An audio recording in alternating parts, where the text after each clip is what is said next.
Hi everybody. One of my best friends, she happens to be a creative team member, showed me this really cute card she made, physical card she made, using some of the elements in the Friendship Garden collection. And I thought, oh, what a really cute idea. It never occurred to me to do anything like that. But isn't this just adorable? Now, Jana really excels at card making, I have to tell you. She sent me many cards over the years, and they are just beautiful, beautiful, beautiful. So in case that's something you'd like to do, I thought I'd show you how Jana set up her Photoshop Elements file, Photoshop Elements file, so that she could print out some of the elements to make her card. But I have to tell you something. Well, okay, might be a secret, because you might think, because I love to dabble in mixed media, that I would be good at any kind of crafting, but I'm just telling you, I'm really, really, really bad at card making. Oh my gosh, I have documented my misadventures trying to follow detailed instructions to print out and make a physical card, and oh my gosh, I'm really, really bad at it. It just isn't for me. So I thought, wouldn't it be fun if we tried to recreate Jana's card in Photoshop or Photoshop Elements to see how close we could come. So I wanted to show you how to do that today, in case physical card making isn't your thing either. So let's get started doing that, and then when we're done, I'll come back and show you how to fold your card so that you can actually fit it inside an envelope. Okay, I'm here in Photoshop Elements 2021, and these steps would work in any version of Elements or in the full version of Photoshop. I'm working in expert mode. This is Jana's card, so you can see it up close. Now, this is just a picture of the card, so this wood that you see in the background is just the surface that she took the photo on, so don't let that confuse you. So she had some, it looks like some sort of purple color cardstock here. I think there is a purple paper in the collection. You could use that. And then she took elements and placed them on top of a white piece of cardstock that was made a little bit smaller. So she got this purple frame here. She told me that she used an embosser to make these cute little like dotted Swiss on the card. And it looks like there's a little ribbon here. So anyway, that's what the card looks like. That's what she ended up with. And I asked her to show me the file that she created to print these out. So basically, this is an 8.5 by 11 Photoshop or Photoshop Elements document, and she simply dragged all these layers in and then positioned them on the page so she could get as many on the page as she possibly could. And that's really it. She decided ahead of time what element she wanted to use. She told me she printed out a couple of different sheets with different elements as she was sort of auditioning what she wanted to use. But that's really it. She just now printed this out and then went ahead and used her scissors to sort of what we call fussy cut out the leaves and the flowers and the elements. So that's really it. That's really as simple as it needs to be for making a physical card. But as I said, that's really not for me. Let me go ahead and close this. And let's try to recreate Jana's card here. So I have an 8.5 by 11 printer. That's all I have, and I want to print these at home. So what we're going to be doing is creating this on an 8.5 by 11 sheet of paper, or Photoshop document, I guess. So we're going to come to File, New, Blank File. And if you come into this document type window, you're going to see a couple of options beside the scrapbooking, which is what mine defaults to because that's what I normally scrap in a 12 by 12. But I want this specifically for paper. So if you're watching this not in the States, you choose international paper, and then from that you can choose various sizes, A4 being the typical one. But we're going to do the US paper size, and that's the letter size, 8.5 by 11. And for the moment, we're going to leave this background white. So you're going to say OK. Now you'll notice that I have my rulers on here. I'm going to need them to start with. And if yours aren't on, you can come up to View Rulers. And for the purposes of setup, I'm also going to turn on my grid so that I can get my alignment correctly. And I'm also going to pull out a couple of guides here to help me. Now these guides may change a little bit for you depending on what your printer can do. My printer says it's a borderless printer, but it actually does not print borderless. Maybe, I guess, if I were printing on pre-sized, cards that you can buy, the blank cards that you can buy, maybe that would print borderless, but for this purpose it doesn't. So I want to sort of take that into account, and I want to know where the center of my page is. So I'm going to click and drag from the ruler all the way on the left side of the screen, and I already know that I want my guide that when I print about this much on my page is actually going to be left white, because my printer just won't print there. So I need one of those on either side at the same grid line. So I'm going to click and drag all the way over here. By the way, my grids are red. I think the standard is blue. If you want to change those, you want to come up to, in Windows it'd be the preferences file is under preferences settings are under file, but on a Mac they're under Photoshop Elements here. And I'm going to come to preferences. Try it again, preferences, and I'm going to go to guides and grid. And I simply changed this, double clicked on this, and chose a color that I can see. That's totally up to you. You can use it as the default. So now I know that that's where I don't want my elements to go past either one of those guides. And I also need to make sure there's one at the bottom at the same level. So I'm just using these grids as a marker here. The other thing that I want to do is I want to know where the center of my document is, so that when I'm placing, I'm going to end up with two card fronts on one page, and I want to make sure I don't overlap in the center. So I'm going to click and drag out. Now remember, this is 8.5 inches wide, so 8.5 would be half of 8.5, so that means 4 1/4. That's 4 1/2, and I know this next major line is here. Let me make that a little bit bigger, see if you can see that. So just a tiny bit off here. Right there is half of that paper. The other thing is I want to be mindful of where my paper is going to fold, so I don't go above that fold. So let me click and drag down here, and again, this is an 11-inch long piece of paper, so I know half of that is 5 1/2. And you can see here I get this little pop-up that's telling me 5.5, so that is perfectly where I want to let go on that. I'm going to try to let go right on top of it. It doesn't need to be absolutely exact, because you can always adjust it, but you can try. You can see over here it's on that. Now I'm going to add a new layer here to work on, because I want to hide this white. I don't really need it for our purposes anymore, and I can also turn off my guides turn off my grid. So now you can see a little bit easier. Well, if I turn this back on, you can definitely see the guides better. So our goal is, remember, this is going to go through my printer, and I want this half is going to be the back side of the card. And I'll show you exactly, if you can't visualize that, I'll show you what it looks like when we're done here, when we've actually printed the card. But what we want to do is design in this lower half of the page. So let's bring Jana's card. Let's come into the photo bin, actually, come back on here, and let's bring Jana's card in here and position it so we can use it as a reference when I'm pulling elements. I'm going to put it up here for now, and then we'll hide it before, you want to hide this layer before we actually print. So now let's take a look at what it is we need. I'm going to pull up my Mac Finder, which is the same as Windows Explorer, and get my elements here and pull them into the photo bin. So let's see, she has used, let's start from over here.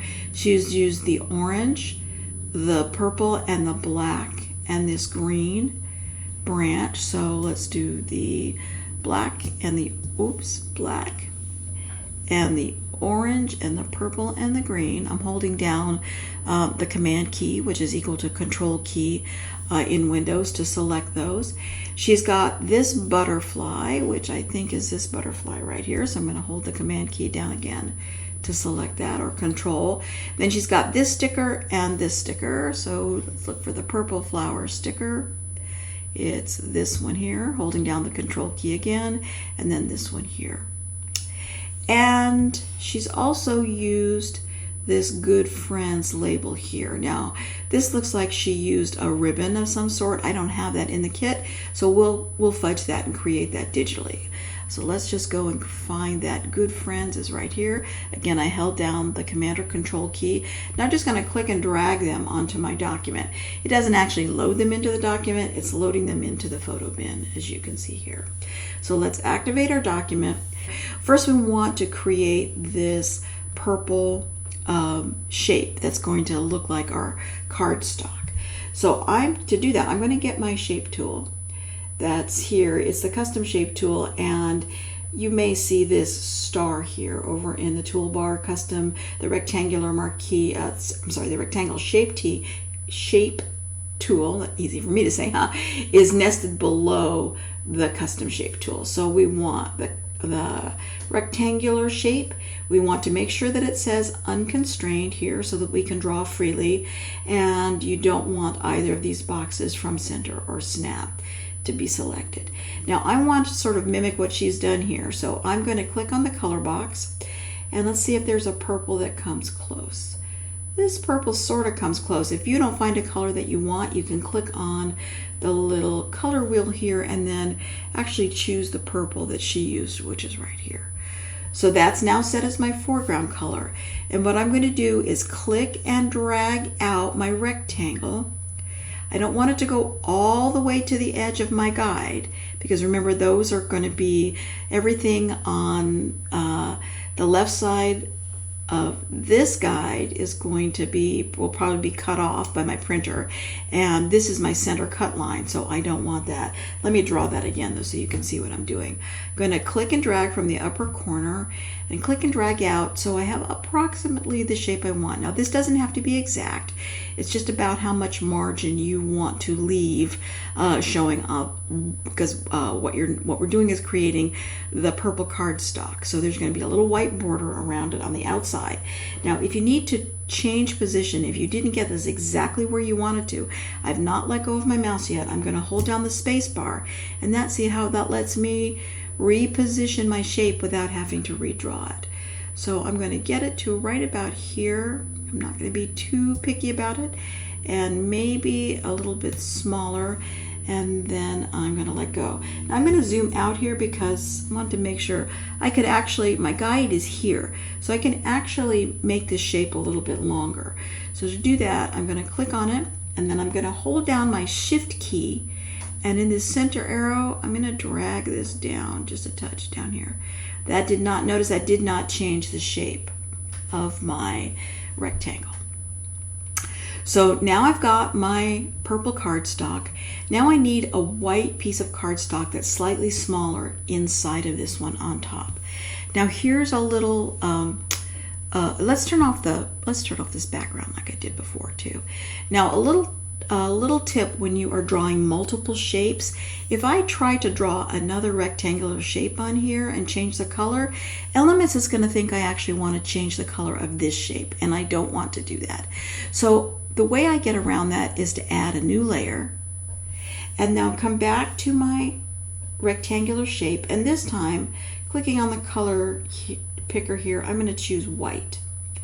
Now I'm going to click and drag here, and I'm going to click and drag out another rectangle, basically a rectangle within a rectangle. I need to reposition this, so I'm going to hold down my space key, space bar, and then reposition it till this looks kind of like a little border here.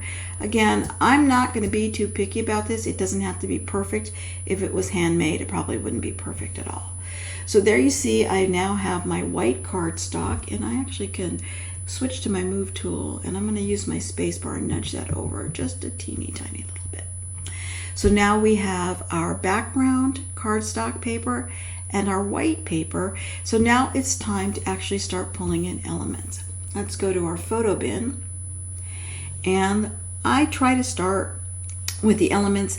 Since I'm trying to recreate what she did, I'm going to start with the elements that are furthest to the background, and it looks like the furthest in the back is this black branch. So I'm going to click and drag this onto my page here and then reposition it.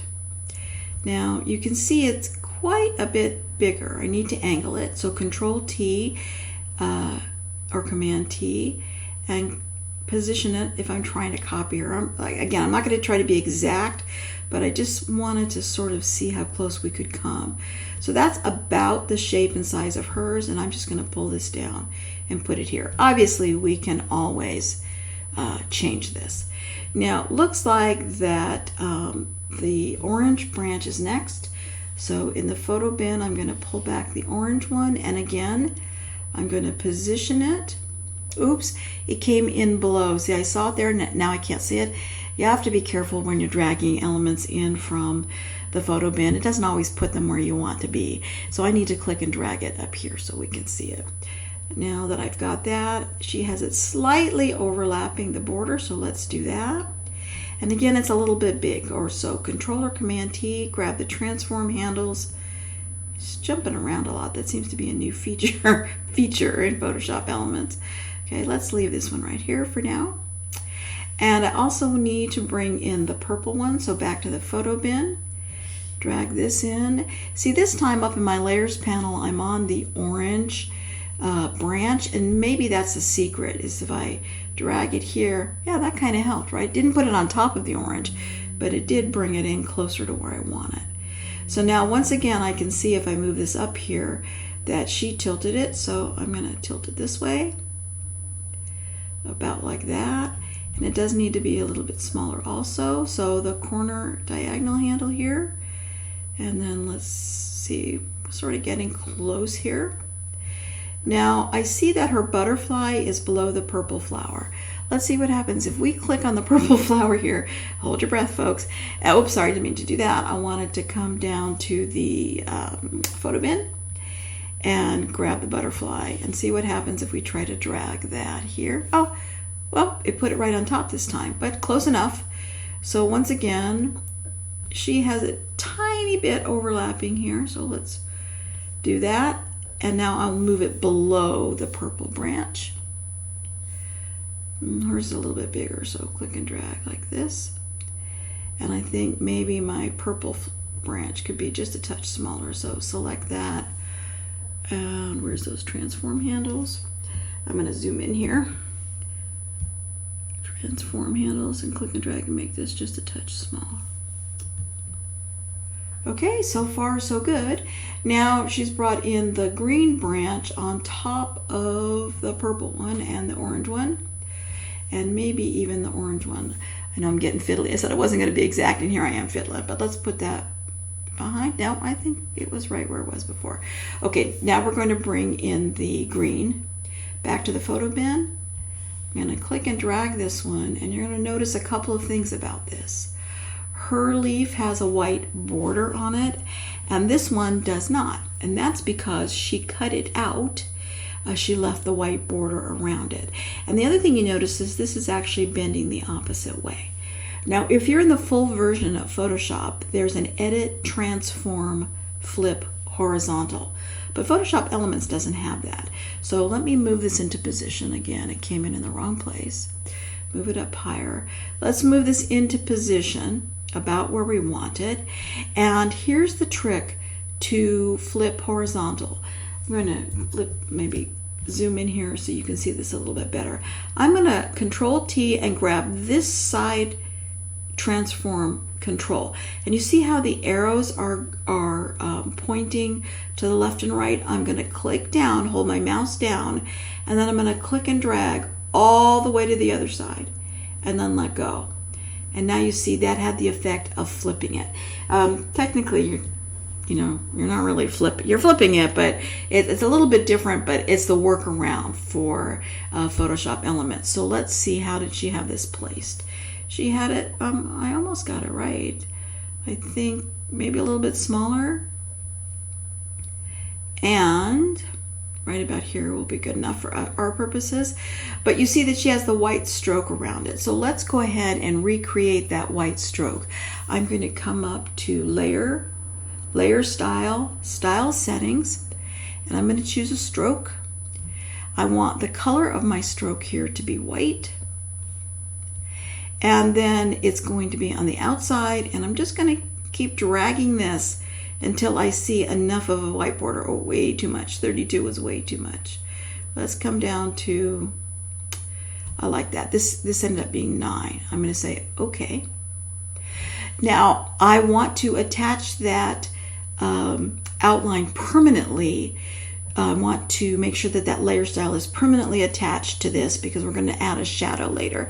So I'm going to right mouse click over here on the element, right mouse click and say simplify layer. So now it's attached the layer style to it. There's no, oops, did I not do that right? I wanted to right mouse click, I'm sorry, and I want to say, yeah, no, I did that right, sorry. Okay, so now we're all set here. Now you also can notice that her colors are a little more faded. I did want to warn you that the colors that you see on your screen may be different than the way your printer actually prints the colors, and everybody has that same problem. You'll have more luck when you send your pages off to a commercial printer because they use a completely different printing process than home printers do. So don't get frustrated if the colors aren't actually as vibrant or exactly the same as you can see on your computer monitor. It's just one of those things that we sort of have to live with. If I remember at the end, I'll show you a couple tricks you may want to do to try to boost up that color if necessary. But that's the reason you see these little color differentiations. Okay, now moving on. The next thing she did was pull in this sort of, I don't know, pansy looking sticker. So let's try to be smart about this. Let's click up here, my layers panel, to try to get this to come in closer to where I want it. And it put it below the green, so I'm going to put it above the green. And let's see, she has it again, hers was a little bit smaller. The size that you make these is really totally dependent on what your end product is going to look like, and it may be a little hit or miss for you, but I think the result is totally worth it. Now I see here that I need to move my this just a little bit closer down here. I don't know, I'm thinking this is looking pretty good right about now. Maybe hers is up here and maybe there's a little more of that showing here. Picky, right? Okay, I said we weren't going to nitpick it, and here I am nitpicking it a little bit. Okay, now we're going to bring in this flower here. Click and drag, and I'll see, oops, I want to be on my document, and click and drag here. Photoshop brings the elements, brought it in below my flower. Oops, don't do that. Control or Command Z, I actually moved my guide. Now, if that happens to you, I should have told you to do this. You can come up to View, Lock Guides, and then if you accidentally pick it up, it won't move. You won't be able to pick it up. Okay, let's move it up above the purple flower and bring this into position. And once again, you can see that this one had a stroke on it because when she cut it, she left the white border. So we'll mimic that again by layer style, layer settings. We're going to come into stroke, change the color to white. I don't remember what we did. I think it was that like 9 or something we did the last one. It doesn't have to be exact. That's outside stroke, and say okay. She might have actually used a different flower because that's got a purple center, but this is good enough for us. Now she has it right here. Okay, we're looking sort of good, but this is definitely missing some depth, isn't it? So let's go ahead. Oops, before we can finish that, I wanted to right mouse click and simplify this layer too so that the shadow won't interfere with my stroke. So now we're going to come and add some shadows. Going to come to layer style settings again. Oh, I guess that didn't actually do that. Okay, so we're just going to say drop shadow, click on that, and I need this to be big. See how if you were doing this in paper, this would be top and this would have a big old shadow on it. So let's boost this up to here and boost this up. Now this, I'm just eyeballing this and putting this to where I like it. There's no rule here about what these numbers should be. So I'm going to say okay on that. I'm going to click on this one, come up to layer style. Now of course I don't even remember what the numbers I just said. So we're going to, not stroke, we want to do drop shadow. And I think I said, I don't even remember, 69. You think I can remember this? 69 something and something. Of course, I don't remember it all. That's a little bit too much shadow here. Let me just go back and look again. I'm going to say, okay. See what happens when you get old? 65, 26, 39. 65, 26, and 39. Now you may be wondering why I didn't just copy this layer style. I can do that for the others, but this layer style had a stroke to it, and I don't want everything else to have a stroke. So now that I've got that set, now I can right mouse click, say copy layer style, and select the purple, the black, and the orange by holding down the control key, right mouse click, and say paste layer style. So now we have our shadows. Now we've got some real dimension coming here. Now, as I said, it looks to me like Jana put a ribbon. It looks like a gross grain ribbon. Maybe it was some washi tape, but it kind of looks like a ribbon, fabric ribbon. And I don't actually have one of those in the kits. So let's go ahead and just fudge that, shall we? Let's just go ahead and make one up. I want to be at the very top of my layers panel because I want the layer stack, because I want the ribbon to be over the flowers. We're going to come back to the shape tool, the rectangular shape tool. And this time we're going to choose a color of black.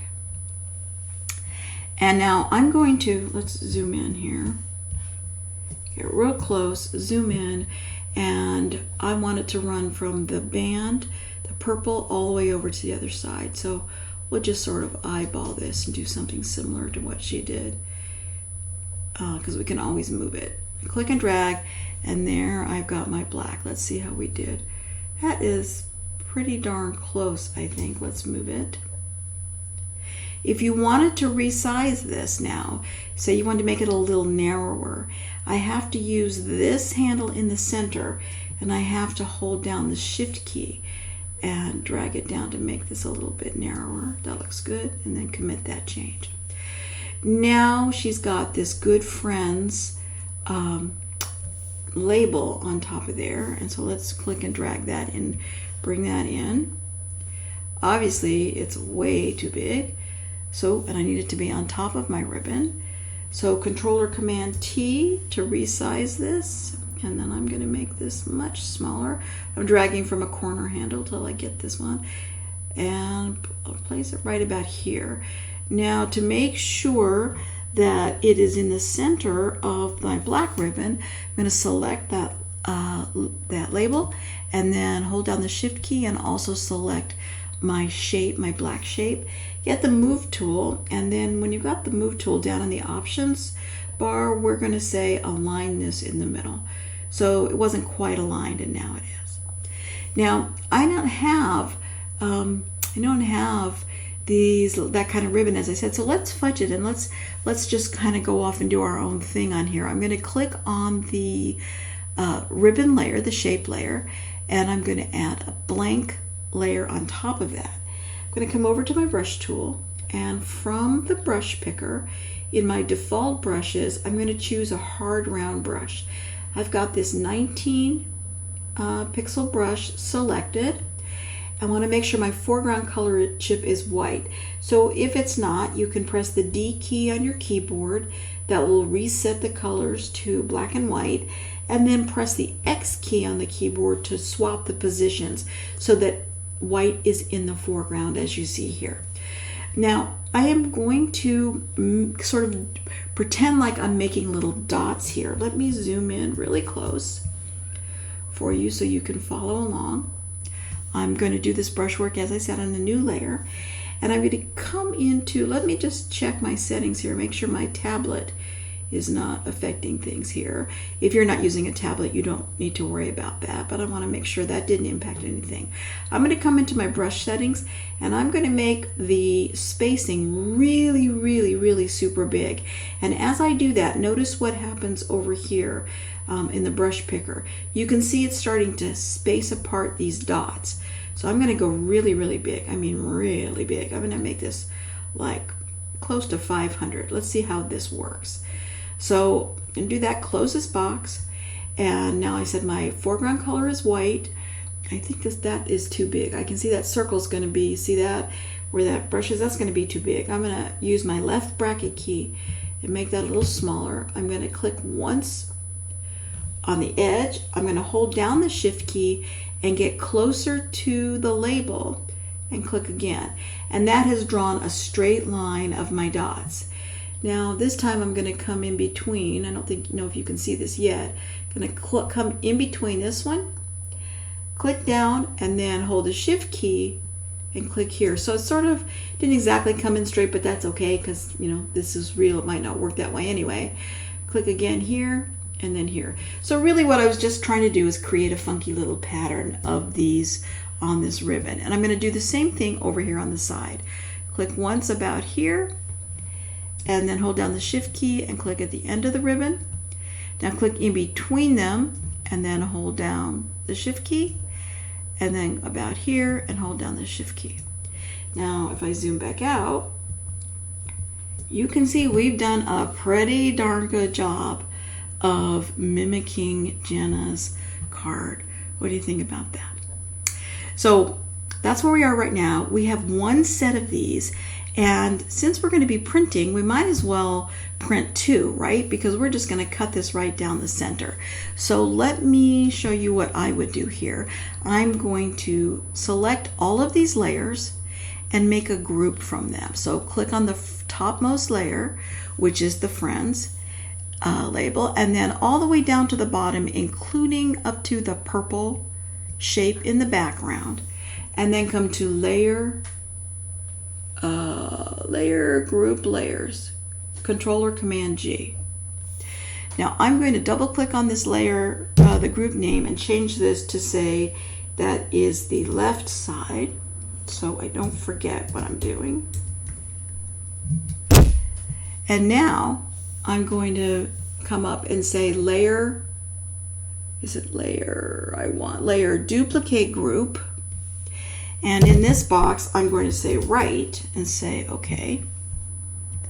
Now, with the move tool selected, I can click and drag. I'm clicked on the right group up here. I can click and I'm going to hold down the shift key as I do that, because then I'm just going to, well, let's see if it's not going to go straight here.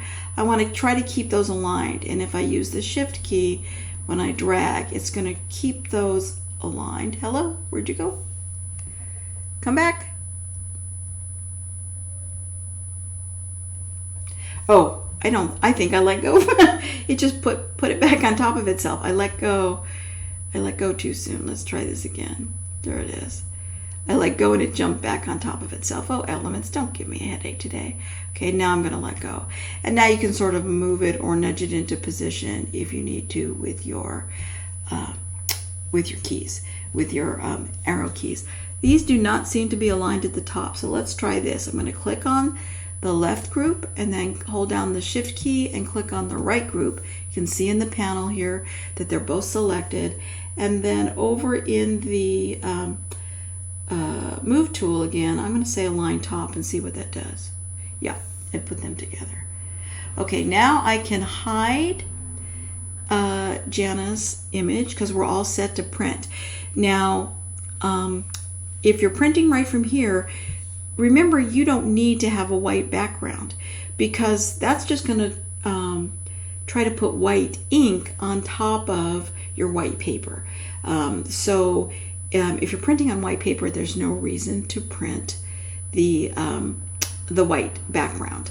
If you're printing on something colored and you want the background to be white, of course you could leave this active. But we're going to be printing on white paper, so I'm just going to come up to File, Print.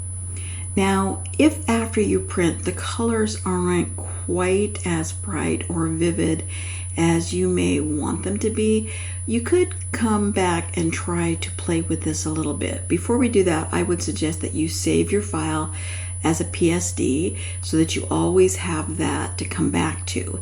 Then you can open it up, and I would suggest selecting, let's see, can we just do right mouse click? No, I think we have to select everything. Let's see if we can select all the layers, right mouse click and say merge layers.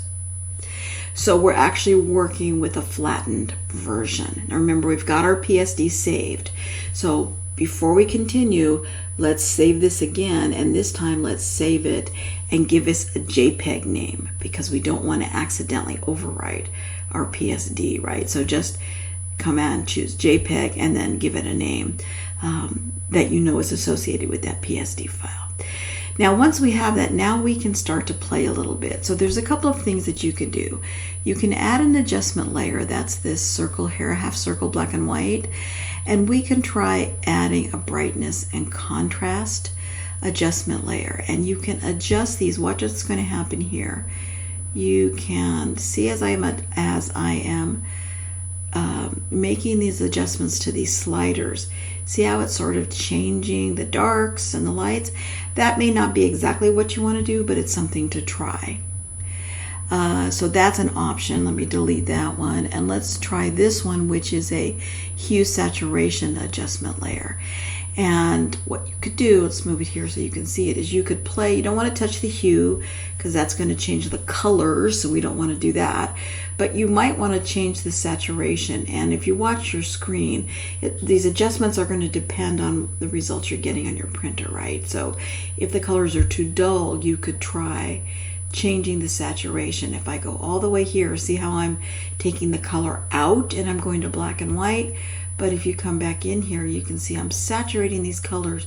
They're getting a touch more bright. I mean, you obviously wouldn't want to go here. That blows the colors all out.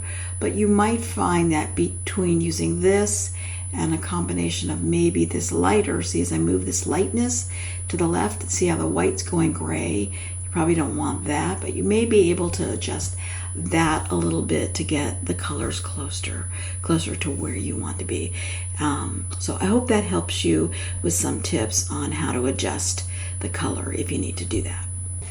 Okay, now that you've printed out your card, you'll see that you've got the two faces here, and the idea behind this kind of a card is that you're just going to fold it in half like this, and then put it through your paper trimmer and cut right down the center in between these two cards. And you will end up with two cards that look like this, so that you can put your sentiment inside.